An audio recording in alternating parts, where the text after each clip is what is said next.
एक रेंज है, 160 अंकों का नुकसान है, लेकिन हमारे टेक्निकल एनालिस्ट तैयार हैं आपको आज की ट्रेडिंग कॉल्स देने के लिए। तो खुश, आपसे शुरू करें। आप जरा बताइए आज की आपकी ट्रेडिंग कॉल्स कौन सी हैं? जी हाँ, जैसे हम एक्सपेक्ट कर रहे हैं कि मार्केट्स में स्टॉक स्पेसिफिक एक्शन काफी अच्छा बना रहेगा। उसी के चलते मेरे तीनों कॉल्स जो हैं आज बाय साइड पे हैं।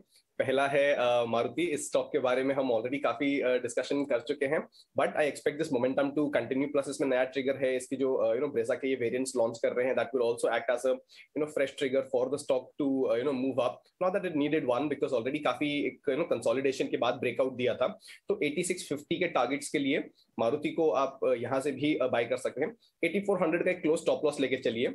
बट मैं रिआइटरेट करना चाहूंगा, अगर आप इसे इन्वेस्टमेंट के तौर पे या पोजिशनली बाय करेंगे तो इसमें और बड़े टारगेट्स हैं 9000 9200 के भी।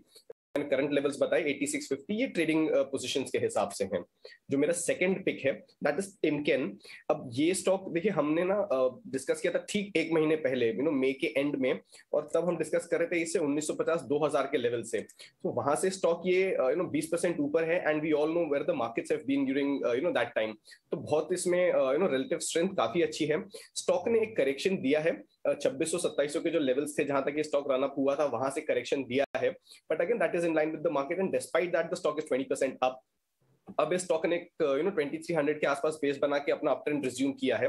तो किसी ने अगर पिछली बार इसे मिस कर दिया हो तो फिर इसमें री एंट्री अभी इसमें एंट्री कर सकते हैं। यहाँ जो इमीडिएट बेसिस पे टारगेट बन के आ रहा है वो है 2560 का। यहाँ 2390 का स्टॉप लॉस आप लेके चलिए। जो तीसरा स्टॉक है that is RBA, restaurant brand Asia. इसके बारे में भी हम पहले जिक्र कर चुके हैं। इस स्टॉक में एक बहुत अच्छा कंसोलिडेशन हुआ है इन 100-105 रेंज। उसके बाद इस स्टॉक ने एक ब्रेकआउट दिया है, but even this is not anywhere close to where the stock can potentially go. अभी हम इस स्टॉक में 110 के लेवल्स की 110 के लेवल्स देख रहे हैं, लेकिन आने वाले समय में ये स्टॉक 120 तक जा सकता है। और जो इसका रेजिस्टेंस जोन था विच इज 105, वो अब सपोर्ट के तौर पे एक्ट करेगा। तो 105 का स्टॉप लॉस आप यहाँ लगा सकते हैं 120 के टारगेट के साथ। आरबीए, रेस्टोरेंट ब्रांड एशिया को आप बाय कर सकते हैं। तो मारुति पे कॉल, टिमकेन और रेस्टोरेंट एशिया, ये पिछले 2 हफ्तों में हमने कम से कम 2-3 बार एक कॉल ट्रैक किया। तो क्यूएसआर स्पेस में भी अच्छा खासा इंटरेस्ट तो दिखाई दे रहा है। कुछ इसमें से आपकी कॉल ऑफ द डे कौन सी है? High conviction call? इसमें मेरी हाई कन्विक्शन कॉल है मारुति। ओके, ऑलराइट, ठीक है। एक बार कविता, आपके भी ट्रेड्स जान लेते हैं आपकी, साथ ही अपनी कॉल ऑफ द डे, यानी जो हाई कन्विक्शन आपको जो ट्रेड सबसे ज्यादा स्ट्रॉन्ग लगता है, जिसमें पैसा बनने के सबसे ज्यादा चांसेस हो, वो भी जरूर हाईलाइट कीजिएगा कॉल ऑफ द डे भी। मैं यहाँ पर देना चाहूंगी, मैंने जैसे बताया कि निफ्टी ऑटो सेक्टर अच्छा परफॉर्म कर रहा है, तो इसमें एक है महिंद्रा एंड महिंद्रा, जिसका मैंने बाय देना चाहूंगी करंट लेवल्स से।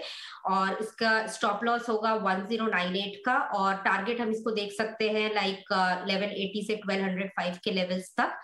तो ये अपने 52 वीक्स हाई पे है, और जैसे एमएनएम ने ऑलरेडी अपने एसयूवी वर्जन वेरिएंट डिफरेंट 5 और 6 वेरिएंट में लॉन्च किया, तो इसने एक वॉल्यूम ऐड किया मार्केट में, तो इसे मैं दूंगी एक फर्स्ट कॉल। सेकेंड अगर मैं देखूं तो आईटीसी है, तो आईटीसी की अगर मैं बात करूं तो इस आईटीसी ने काफी अच्छा परफॉर्म किया। ये ऑलरेडी अपना 200 डेज के मूविंग एवरेज के ऊपर है, और ये इसने अपना मेजर रेजिस्टेंस भी ब्रेक कर दिया है। तो ये एक मिड टर्म व्यू की तरह मैं दे सकती हूँ इस कॉल को। और इसका स्टॉप लॉस होगा 257, और हम इसमें 317 का टारगेट देख सकते हैं। तीसरा कॉल है मेरा शॉर्ट साइड पे, तो टाइटन में दूंगी। तो टाइटन बेसिकली अगर हम देखें तो ओवरऑल टाइटन का जो ट्रेंड है, तो टाइटन ऑलमोस्ट अपने डाउन साइड पे है, और इसमें हमने काफी शार्प डाउनवर्ड मूवमेंट देखा है लास्ट फ्यू मंथ्स में, और ये अपना अभी भी लोअर हाई फॉर्मेशन बना रहा है। तो हम इसका जो पिछले वीक अपना इसने अपसाइड बाउंस करने की कोशिश की थी, ये भी इसने ब्रेक कर दिया, ये नहीं कर पाया। तो मैं इस पे एक सेल कॉल दूंगी जो इसका करंट रेट है 1972 का, और टारगेट हम इसमें 1800 का दे सकते हैं, but it's with in a month of time. ये इसका स्टॉप लॉस होगा 2075 का।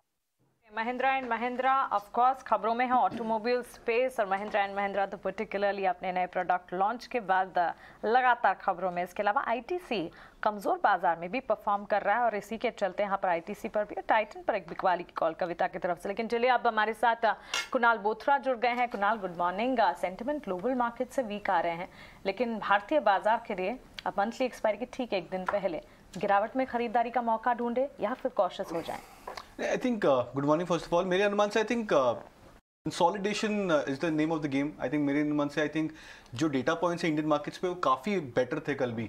कल हमने इनफैक्ट देखा कि दो important data points 9% rise in open interest Nifty में हुई, जो इंडिकेट करता है कि एक पोजीशन बिल्ड हुई।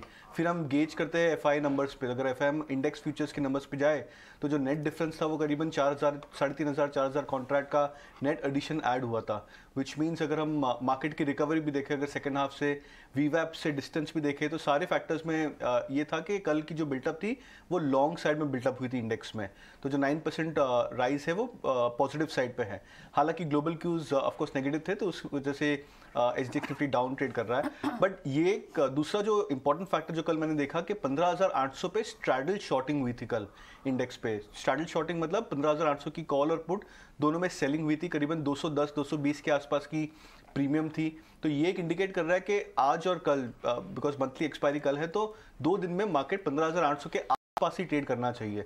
तो मेरे अनुमान से अगर इंडेक्स डाउन साइड खुलता है, 15,700 के नीचे खुलता है, और अगर मेरे 15,650 के आसपास आ जाता है, तो मेरे अनुमान से वहाँ पे बाइंग की जानी चाहिए, रादर देन कॉशियस स्टैंस होना चाहिए, at least for the expiry tomorrow.